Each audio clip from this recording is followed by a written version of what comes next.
सब दिखना चाहिए। गुरुदेव पढ़िए जोर से। कितना से कितना?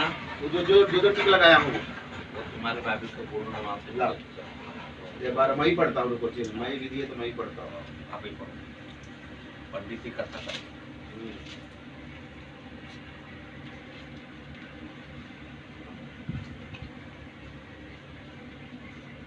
निर्गमन अध्याय 12, ये जो विधि कर रहे हैं, ये विधि कहाँ लिखा गया है इसके बारे में आपको बता रहा हूँ, इसको समझिए फिर करेंगे, है ना।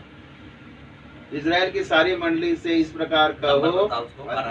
12 से मैं जो चुने हुए वो चल नहीं रहा हूँ, पढ़ने में समझ आएगा।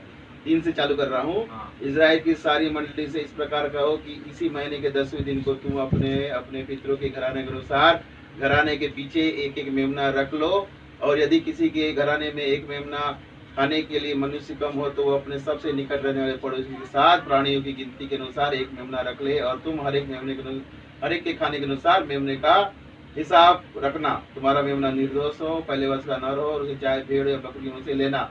तब ये उसके लहू में से कुछ लेकर जिन घरों में मेमने खाए जाएंगे उनके द्वार के अलंगों और चौखटों के सिरों पर लगाना, और वह दिन तुमको स्मरण दिलाने वाला ठहरेगा। तुम उसको यहोवा के लिए प्रभु करके मनाना, वह तुम्हारी पीढ़ी में सदा की विधि जानकर पर्व मना जाएगा। तब मूसा ने इस्राएल के सब पुरनियों को बुलाकर कहा, तुम अपने अपने कुल के अनुसार एक एक मेमना अलग करके रखो, और फसह का बलि पशी करना है। और उसके लहू को जो तसले में होगा उस जुफा के गुच्छा डुबाकर उस तसले के लहू से द्वार और चौखट के सिरे और दोनों अंगलों पर कुछ लगाना, और भोर तक उसमें से तुम में से कोई घर से बाहर ना निकले, क्योंकि यहोवा देश के बीच में होकर विश्व को मारता है। इसलिए जहाँ जहाँ चौखट के सिरे और दोनों अलंगों पर उस लहू को देखेगा, वहाँ वहाँ उस द्वार को छोड़ दिया जाएगा, और नाश करने वाले को तुम्हारे घरों में मारने के लिए ना जाने देगा। फिर तुम इस विधि को अपने और अपने वंश के लिए सदा की विधि जानकर मारना। जब तुम उनको उत्तर देना कि यहोवा ने जो मिस्रियों को मारने के समय मिस्र में रहने वाले इस्राएलियों को घर को छोड़कर हमारे घोड़े को बचाया था, इसी कारण उसके फसह का बलिदान किया जाता है। और इस्राएल ने जाकर आज्ञा के अनुसार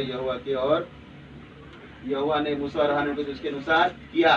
तब फिर उन्होंने रात में ही मूसा और हारून को बुलाकर कहा, तुम इस्राएली समस्त मेरी प्रजा के बीच से निकल जाओ और अपने अपने अनुसार यहोवा की उपासना करो। और जो मिस्री कहते थे हम सब तो मर मिटे हैं, उन्होंने इस्राएलियों पर दबाव जाकर उससे कहा कि देश से झटपट निकल जाओ। तब उन्होंने अपने गुथे हुए आटे को बिना खमीर दिए हुई कटे देशों में कपड़ों में बांधकर अपने अपने कंधों पर डाल दिया। और यहोवा ने मिस्री को अपनी प्रजा के लोगों पर ऐसा दयालु किया कि उन्होंने जो उसको मांगा वह सब उनको दे दिया। इस प्रकार इस्राएलियों ने मिस्री को लूट लिया। और इसको खाने की विधि, कोई परदेशी उसमें से न खाए, और परदेशी और मजदूर उसमें खाने न पाए। उसका खाना एक ही घर में आता है। तुम उसके मांस में से कुछ भी घर से बाहर न ले जाना। बलि पशु की कोई हड्डी न तोड़ना। यह आज्ञा जो यहोवा ने मूसा और हारून को दी थी उसके अनुसार सारे इस्राएल ने किया। और ठीक उसी दिन यहोवा मिस्रियों को मिस्र देश से बल से निकाल के लाया। समझ गए? तो आज का क्या दिन है जो हमको दर्शन मिला उसके अनुसार यहाँ लहू लगाना जरूरी है। लहू लगाने से शैतानी शक्तियों के साथ साथ जो परमेश्वर की जो विनाशक दूत है वो भी नहीं आएंगे, क्योंकि यहाँ पे लगा हुआ है लहू। तो आप सब बचाए जाएंगे। और विधि इसलिए कर रहा हूँ, याजक विधि है ये। इसमें हम लहू लगाएंगे सामने, और जो मेमना है उसको हम बलिदान करेंगे। ये सिर्फ स्मरण करने के लिए है कि ऐसा किया है। प्रभु यीशु मसीह हमारा जिंदा है, और उसको दोबारा हम क्रूस पे चढ़ा के बलिदान नहीं कर सकते।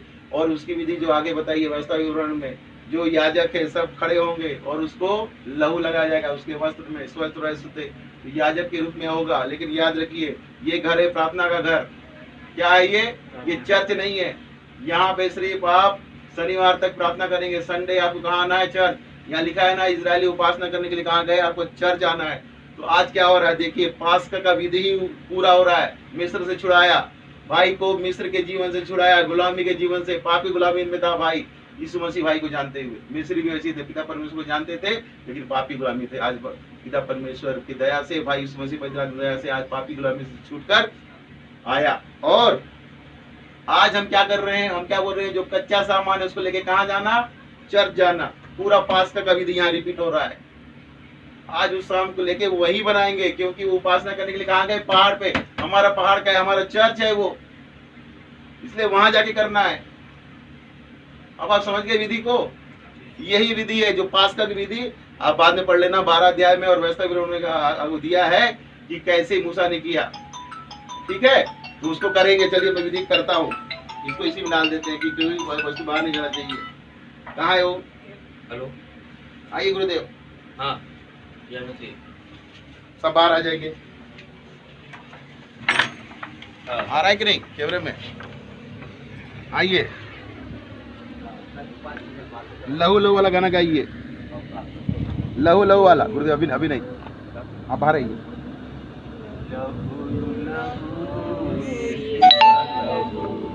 सारे बंधन तोड़ता है,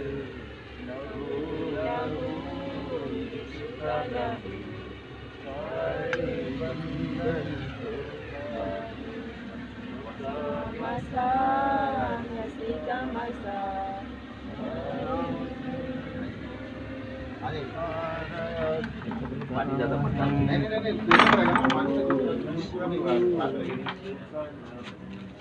बंधन सारे तोड़ता है, मसा मसी का मसा, बंधन सारे तोड़ता है, लहू लहू यीशु का लहू। गुरुदेव लाइन से खड़े होइए आप लोग, गुरुदेव लाइन से खड़े होइए, इधर यहाँ सामने। दिखाओ इधर, आ रहा हूँ क्या? छिड़क दीवार में दिखाइए, छिड़का दिखाइए। क्या बोलो ना जी? यीशु का लहू।